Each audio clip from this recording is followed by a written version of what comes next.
بسم اللہ الرحمن الرحیم والصلاة والسلام علی رسول اللہ وعلی آلہ وصحبہ اجمعین۔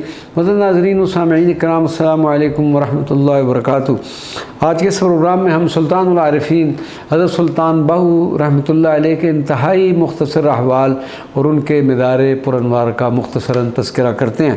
حضرت سخی سلطان باہو رحمۃ اللہ علیہ کا شمار پاکستان کے جلیل القدر اولیاء میں ہوتا ہے۔ آپ مادرزاد ولی اللہ تھے۔ بچپن ہی سے آپ کی پیشانی مبارک سے انوار و ولایت کے نشان نظر آتے تھے۔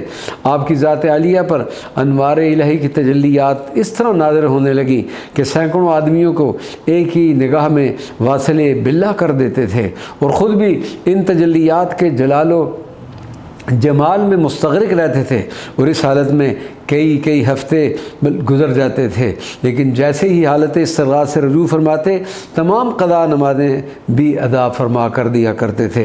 حضرت سلطان باہو ایک عظیم صوفی اور صاحب کرامت بزرگ ہونے کے ساتھ ساتھ ایک بلند پایہ شاعر بھی تھے۔ آپ نے اردو، فارسی اور پنجابی زبانوں میں شاعری کی ہے، اور ادبیات کا ایک عظیم ذخیرہ آپ کی یادگار ہے۔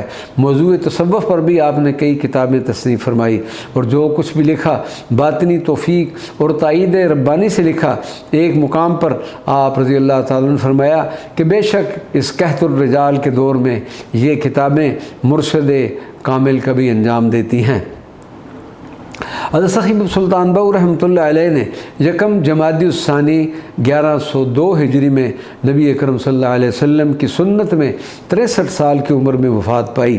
آپ کے جسد مبارک کو شور کوٹ میں ہی دریائے چناب کے کنارے قلعہ میں دفن کیا گیا، لیکن دریائی طغیانی کا خطرہ لاحق ہونے کی وجہ سے آپ کو دوسرے مقام پر دفن کیا گیا، اور ایک بار پھر ماہ محرم 1326 میں آپ کو اس مقام سے منتقل کر کے اس جگہ دفن کیا گیا جہاں پر اب آپ کا مزار مبارک موجود ہے۔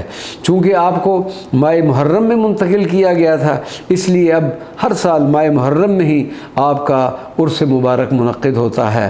شور کوٹ اور پھر گڑھ مہاراجہ سے ہوتے ہوئے مغرب کے وقت ہم حضرت کی بارگاہ میں پہنچے، اور پھر آپ کے حضور حاضری کے لیے پیش ہوئے، فاتحہ پڑھی، حضرت کے فیوزات و برکات کے طالب ہوئے، نماز عشاء کے بعد لنگر کھایا، اور پھر سجادہ نشین صاحب سے ملاقات کا قصد کیا، لیکن ایسا ممکن نہ ہو سکا کیونکہ منتظمین نے بتایا کہ اس وقت ملاقات ممکن نہیں، صبح تشریف لائیں۔ چنانچہ ہماری صبح فجر کے بعد واپسی کے لیے تیاری تھی، اس لیے اس وقت کے سجادہ نشین صاحب سے ملاقات نہ ہو سکی۔ اللہ تبارک و تعالی ہم سب کو حضور سید العارفین سلطان باہو رحمۃ اللہ علیہ کی فیوزات و برکات سے نوازے۔